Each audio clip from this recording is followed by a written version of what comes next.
لما مشات 27 حدار 2020 ኣብ ከተማ ኣስመራ ናይ ሚሳይል ደብዳብ ከም ዝተፈጸመን ህዝቢ ኣስመራውን ኣብ ኣባይቱ ኮፍ ክብል ይንገሮ ከም ዘሎ ሕጂ ዝበጽሐና ዜና ይሕብር።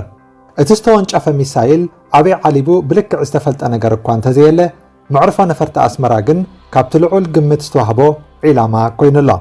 ብዘይካ ኣብ ከተማ ኣስመራ ኣብ ካልእ ከባቢታት ኤርትራውን ድምፂ ተተኮስቲ ከም ዝተሰምዐ ዝሓበሩ ምንጭታት እቲ ዝተሰምዐ ድምፂ ብልክዕ ኣበይን ከመይ ዓይነት መጥቃዕቲ ምንባሩን ግን ሙሉእ ሓበሬታ ዘድልዩ እዩ። ኣስመራ ብከምዚ ዓይነት ካብ ርሑቕ ብዝውንጨፍ ሚሳይል ክትጥቃዕ ኣብዚ ወርሒ ጥራሕ ንኻልኣይ ግዜ እዩ። ስርዓት ግደፍ ብውሽጢ ውሽጢ ሆሆ ከይበለ ኣብቲ ኣብ ትግራይ ዝካየድ ዘሎ ኩናት ይሳተፍ እኳ እንተሃለወ ነቲ ናብ ኣስመራ ዝስንደወሉ ዘሎ ሚሳይላት ግን ግብረ መልሲ ክህበሉ ኣይደለየን። እዚ ዘይመግበር እዩ ከዓ እቲ ኣብ ኢትዮጵያ ዝካየድ ዘሎ ኩናት ናይ ኢትዮጵያ ውሽጣዊ ፖለቲካዊ ጎንፂ እዩ ኢሉ ንዓለም ክእምን ስለ ዝደለየ እዩ።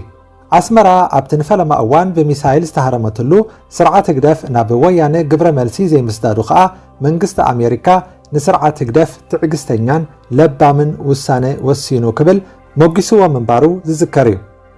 መዕርፎ ነፈርቲ ኣስመራ ኣብዚ እዋን ንወተሃደራት ኢትዮጵያ ስንቅን ንብረትን ኣብ ምጉዕዓዝን ብቐንዱ ወተሃደራት ኣብ ምምልላስን ይስራሓሉ ምህላው ንዓይኒ መሰኻኽር ይገልጹ።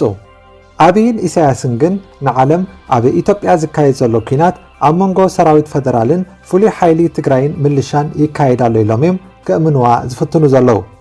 ከም ግምትና ስርዓት ግደፍ ሕጂ እውን ብሰላሕታ ንሰራዊት ኣብይ ክድግፍ እምበር ነዚ ሓድሽ መጥቃዕቲ ኣስመራ መልሲ ኣይክህበሉን እዩ። ክቡራት ተኸታተልትና ሓድሽ ሓበሬታ ኣብ ዝመጻና ክንምለሰኩም ኢና።